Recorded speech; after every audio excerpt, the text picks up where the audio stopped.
Hello students, welcome to Mad Educators, another official YouTube channel Chemistry by Mad Educators, specially designed for chemistry, and I'm your online educator for the subject chemistry. Students, today we are going to discuss about the class 12 third unit chemical kinetics, as this topic is very much important for your exam. So we are going to start this session today. Okay? So chemical kinetics basically क्या है? Chemical relates to chemistry and kinetics यानी कि जो speed. Kinetics मतलब गति, right?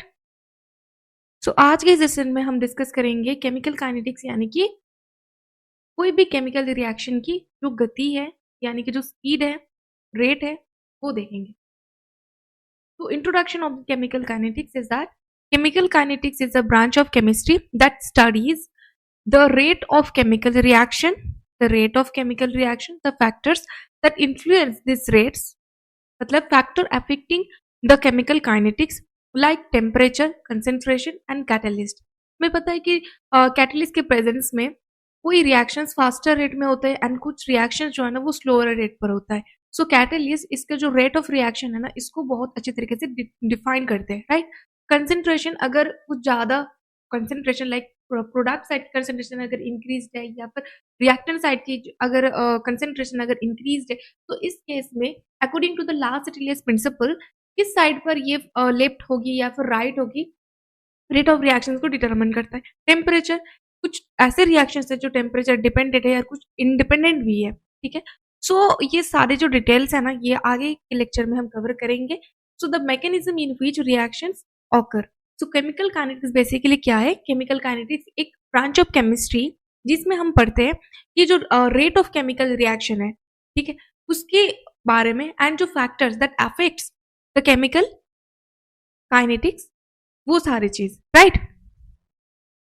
So rate of reaction क्या है? तो rate of reaction, rate is the change in concentration of reactants और प्रोडक्ट्स पर यूनिट टाइम।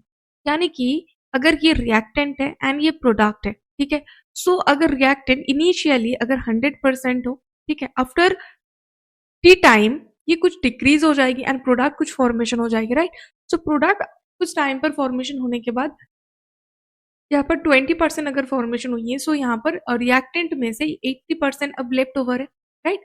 सो इस तरीके से जो चेंज इन कंसेंट्रेशन, जैसे ये 100 से प्रोडक्ट फॉर्मेशन 0 से ये 20% में इंक्रीज हुआ है, वैसे ही 100 से ये 80% में डिक्रीज हुआ है, राइट। तो इस तरीके से change in concentration either it's reactant और प्रोडक्ट कुछ भी हो सकता है, ठीक है। तो उसे हम बोलते हैं per unit change in time, right. तो इसको बोलते हैं हम रेट ऑफ रिएक्शन। तो इसका जो फॉर्मूला है ना वो फॉर्मूला रेट मतलब change in reactant divided by change in time. इसका मतलब क्या है कि जो चेंज हुआ ना, मतलब अगर ये 100% था एंड आफ्टर टी टाइम, ठीक है, आफ्टर टी टाइम अगर यहाँ पर चेंजेस होकर कि 80% में हो गया है तो इसमें चेंजेस क्या हुआ है? 20 डिवाइडेड बाय इनिशियली जो टाइम था वो 0 था, फिर टी मतलब टी, तो टी माइनस 0 यानी कि टी, राइट। सो जो 20/t है ना ये चेंज है। डेल क्या रिप्रेजेंट करता है? डेल बेसिकली जो चेंज हुआ ना उसको रिप्रेजेंट करता है। सो रेट, आप रेट रिएक्शन करने के लिए अगर रिएक्टेंट के साइड देखते हो so change in reactant divided by change in time. Similarly आप रेट ऑफ रिएक्शन आइडेंटिफाई कर सकते हो change in product divided by change in time. ये जो स्क्वायर बॉक्स जो ब्रैकेट्स है ये बेसिकली कंसेंट्रेशन को रिप्रेजेंट करता है, ओके।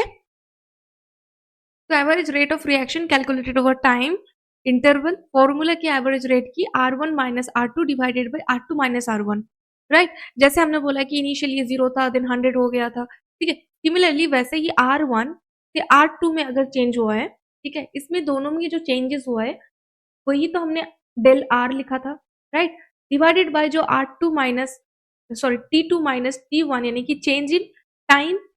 तो टाइम जो था ना वो डेल टी, तो वही हमारे average rate of reaction. Example using the hydrolysis of butyl chloride, okay. देखिए यहाँ पर जो फॉर्मूला होता है ना ये रेट ऑफ रिएक्शन का आइडेंटिफिकेशन करने के लिए, तो बेसिकली डिक्रीज इन concentration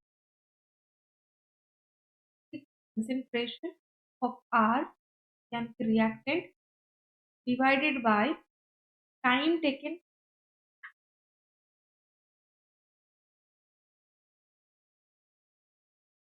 ठीक है। तो ये जो चेंज होता है ना, इसका जो माइनस यानी डिक्रीज हो रहा है, तो इसीलिए इसको माइनस से रिप्रेजेंट किया जाता है एंड अरे डेल्टा। सिमिलरली चेंजेस होता है ना, increase in concentration of T, तो increase in concentration concentration of P divided by the time taken और जिसको प्लस से रिप्रेजेंट करते हैं, क्यों? क्योंकि यहाँ पर इंक्रीज हो रहा है पॉजिटिव, राइट? तो P डिवाइडेड बाय T, ठीक है। अगर इस कोई ग्राफिकल रिप्रेजेंटेशन से देखें तो टाइम के साथ साथ जो रिएक्टेंट है ना वो डिक्रीज होता जाता है, तो एंड और जो प्रोडक्ट है ना वो टाइम के साथ साथ इंक्रीज होता जाता है, राइट? तो ये जो ग्राफ है ना, यहाँ पर वाई एक्सिस पर हमने प्लॉट किया है concentration reactant and concentration of product. तो ये हमारे कंसेंट्रेशन ऑफ रिएक्टेंट, ये कंसेंट्रेशन